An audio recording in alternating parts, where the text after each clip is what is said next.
திருச்சிற்றம்பலம். திருப்பாச்சேத்தி அருள்மிகு மறுநோக்கும் பூங்குழலி உடனாய திருநோக்கி அழகியநாதர் ஆலயம். இந்த ஆலயத்தில் உள்ள சுவாமிகளின் சிறப்புகளை இப்போதைக்கு பார்க்கலாம். சுவாமிக்கு பேர் திருநோக்கி அழகியநாதர். லட்சுமி தேவியால் வழிபட்டதுனால திருநோக்கி அழகியநாதர்ன்ட்டு பேர். தேவிக்கு மறுநோக்கும் பூங்குழலி. பூங்குழலினா நறுமணமிக்க கூந்தலை உடையவள்னு அர்த்தம். இந்த அம்பிகையை முன்வைத்து தான் மதுரை எம்பதியில் சொக்கருக்கும் நக்கீரருக்கும் வாதம் ஏற்பட்டது. அதாவது பெண்களின் கூந்தலுக்கு இயற்கையிலேயே மனம் உண்டு அப்படின்றதுக்காக இந்த அம்பிகைக்கு பூங்குழலி இல்லையா, அந்த பேரை முன்வைத்து தான் சொக்கர் இந்த வாதத்தை முன்வைக்கிறார். அதுபோக தென் திசை நோக்கி வீற்றிருக்கிறார். தென் திசைக்கு யம திசை என்று பெயர். அடுத்து தட்சிணாயன பகுதி என்றும் பித்ருக்களின் பகுதி என்றும் சொல்லலாம் இந்த தென் திசைக்கு. அது மாதிரி அஞ்ஞான இருளை நீக்கி ஞானத்தை வழங்குபவள் ஞான பிரதாயினி, ஞான சௌந்தரின்ட்டு பேர். பிறகு யமபயம் நீங்கும். தென் திசையை பார்க்கறதுனால யமபயம் நீங்கும், அதாவது பிணி பீட அகலும்னு சொல்கிறாங்க. அதுக்கடுத்தா போல் பிரகாரத்தில் தட்சிணாமூர்த்தி தென்முக கடவுள். அவர் பிரம்மபுத்திரர்கள், அதாவது சனகாதி முனிவர்கள், சனக சனந்தன சனாதன சாந்தகுமார் என்ற 4 பேருக்கு மௌனமாக இருந்து சின்முத்திரை காட்டுறார். இவங்க 4 பேரும் பெரிய வேத கணப்பாடிகள். வேதத்தை கரைச்சி குடித்தவங்க, சாஸ்திரம் எல்லாமே தெரியும். ஏன்னா பிரம்மரோட புத்திரர் இல்லையா. ஆனால் தானிற்ற அகம்பாவை இருந்ததுனால இவர்களுக்கு ஆலமரத்தின் அடியில் அமர்ந்து அமைதி ரூபமாக சின்முத்திரை காட்டி அவருக்கு ஞான உபதேசம் வழங்குறாரு. இந்த சின்முத்திரைக்கு அர்த்தம் ஆணவம் கண்மும் மாயை நீக்கி எனது பாதமே திருப்பாதமே கதி என்று இருப்பவர்க்கு பசுவானது பதியை அடையும். பசுன்றது ஆன்மா, பதிகின்றது இறைவன். இப்படியாக சனகாதி முனிவர்களுக்கு சின்முத்திரை காட்டுறாரு மௌனமாக இருந்து. அதற்கடுத்தா போல லிங்கோத்பவர். லிங்கோத்பவரோட அர்த்தம் தெரியும். திருவண்ணாமலை தீபத்தை குறிக்கும், திருவண்ணாமலையே தான் குறிக்கும். அடிமுடி காணா அண்ணாமலை சொல்கிறோம் இல்லையா, அது மாதிரி ஜோதி தரிசனத்தை, அதாவது இறைவனுடைய திருவடியையோ திருமொழியையோ யார் பார்க்கிறார்களோ பார்த்தவரே பெரியவர் அப்படின்ட்டு சிவபெருமானே அவர் திருவாய் மலர்ந்து சொன்னதுனால இவர் பிரம்மதேவர் மேலே அன்னப்பச்சி ரூபத்தில் போய்கிட்டே இருக்காரு. அந்த ஜுவாலையோட முடியை பார்க்கவே முடியலை. இவர் மகாவிஷ்ணு என்ன பண்ணுறாருன்னா பன்றி ரூபம் எடுத்து பூமியை தொலைச்சிட்டே போய் திருவடியை பார்க்கலாம்னு நினைக்கிறாரு. ஆனால் இதில் ஒரு அர்த்தம் என்னன்னா, இறைவனோட திருவடியத்தை அடையணுமேன்னு ஒழிய அவர் முடியை பார்க்கறது சாதாரணமான விஷயமே இல்லை இல்லையா. அதனால் இறைவன் அன்புக்கு அடிபணிவான், அதனால் திருவடியைத்தான் பார்க்கணும். இதை மறைமுகமாக சொல்கிறாங்க. திருவண்ணாமலையின் உள்ளர்த்தம் தான் இந்த லிங்கோத்பவர். அதற்கடுத்தாற் போல மகாலட்சுமி சன்னதி. திருமால், மகாலட்சுமி, சரஸ்வதி எல்லாருமே இங்கே தரிசனம் தராங்க. அதற்கடுத்து சுப்பிரமணிய சுவாமி, வள்ளி தெய்வானை சமேத சுப்பிரமணிய சுவாமி. பிறகு துர்க்கை, விஷ்ணுவும் துர்க்கை ஒன்று தான், அண்ணா தங்க தான். 2 பேருமே ஒரே நாளில் ஒரே நேரத்தில் ஜனிக்கிறாங்க. உங்களுக்கே தெரியும், ஆவணி மாதம் ரோஹிணி நட்சத்திரத்தில் அஷ்டமி திதியில் தேவகிக்கும் மகனாக பிறக்கிறாரு கிருஷ்ண பரமாத்மா. கோகுலத்தில் யசோத வயத்தில் ஜனிக்கிற யோகமாயா துர்காதேவி. ஆக 2 பேருமே ஒன்று தான். போர்க்கோளத்தில் சங்கு சக்கர கோலத்தோட காட்சி தரா துர்காதேவி. அதுக்கடுத்து அப்புறம் சண்டிகேஸ்வரர் தெரியும். எப்படின்னா பஞ்சமூர்த்தி ஊர்வலத்தில் அவர் வராரு. அவரோட வரலாறு எப்படின்னா உங்களுக்கு தெரியும்னு நினைக்கிறேன்.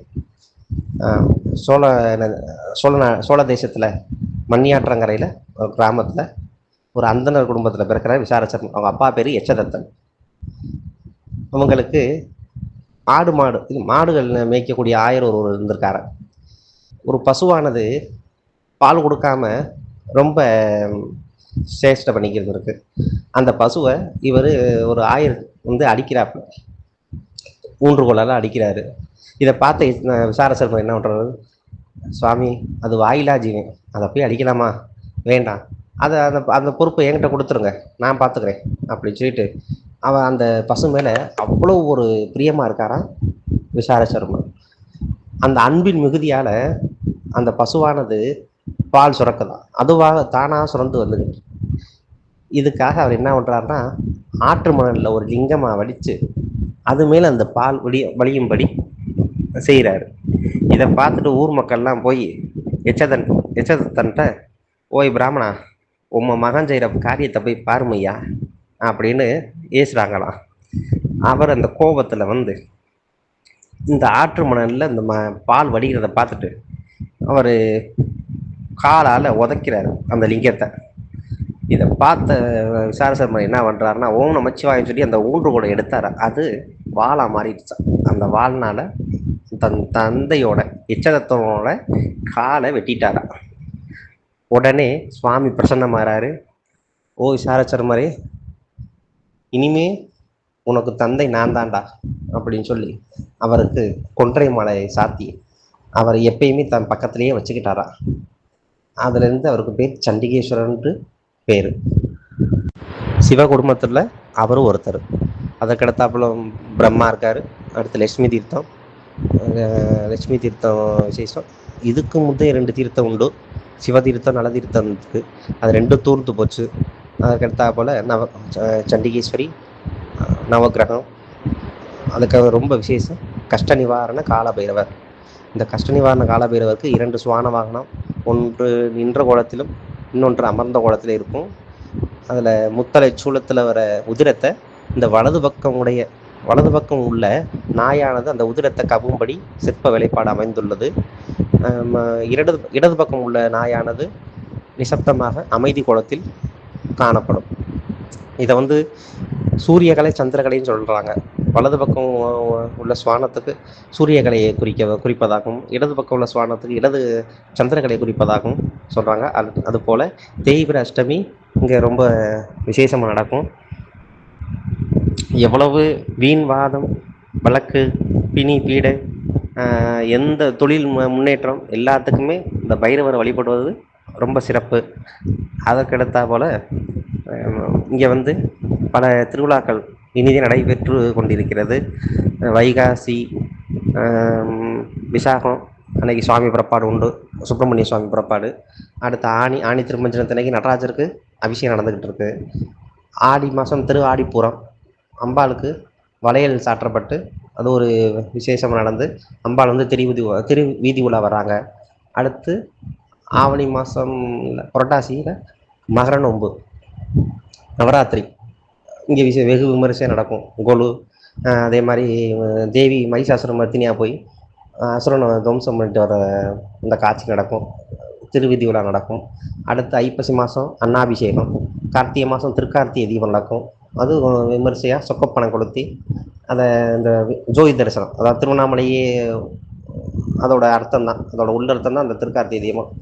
அதற்கடுத்தா போல் மார்கழி மாதம் ஆருத்ரா தரிசனம்ன்ற திருவாதிரை. இதோட இன்னொன்று உள்ளர்த்தம் என்னன்னா, தட்சிணாயன பகுதியோட முடிவு மாதம்தான் மார்கழி, உத்தராயண பகுதியோட முடிவு மாதம்தான் ஆணி. இதுலேயும் பாருங்கள், ஆணியிலையும் நடராஜர் அபிஷேகம், ஆணி திருமஞ்சனம் சொல்கிறோம். அதே மாதிரி மார்கழி மாதத்தில் நடராஜர் அபிஷேகம், அது திருவாதிரை.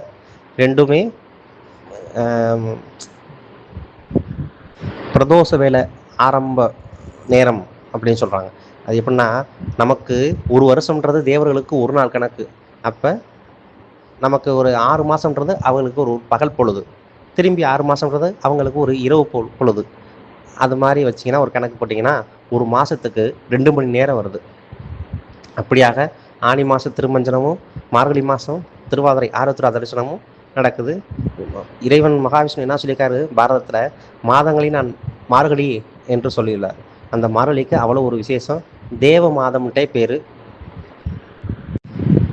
மாசி மாதம் மகா சிவராத்திரி 4 கால பூஜை நடக்குது. பங்குனி மாதத்தில் பங்குனி உத்திரத்தன்னைக்கு அன்னதானம் வெகு விமரிசை நடந்து சுப்பிரமணிய சுவாமி புறப்பாட்டு நடந்துக்கிட்டு இருக்கு. அது போக பிரதோஷம் இங்கே ரொம்ப விசேஷம். சூரியனுக்கு 2 மனைவி, அதாவது உஷா பிரத்யுஷா. காலையில் உள்ள 4:30 to 6 அது உஷத் காலமாகவும், சாயந்தரம் 4:30 to 6 பிரத்யுஷத் காலமாகவும் பெயர் பெறுது. உஷத் காலம் தான் பிரதோஷ காலமும் மறிவிச்சு. எல்லா சகல தோஷமும் நீங்கக்கூடிய காலம்தான் பிரதோஷ காலம். சிவசிவ என்கிற தீவினை ஆளர், சிவசிவ என்றிட தீவினை மாளும், சிவசிவ என்றிட தேவரும் ஆவார், சிவசிவ என்றிட சிவகதிதானே. திருச்சிற்றம்பலம்.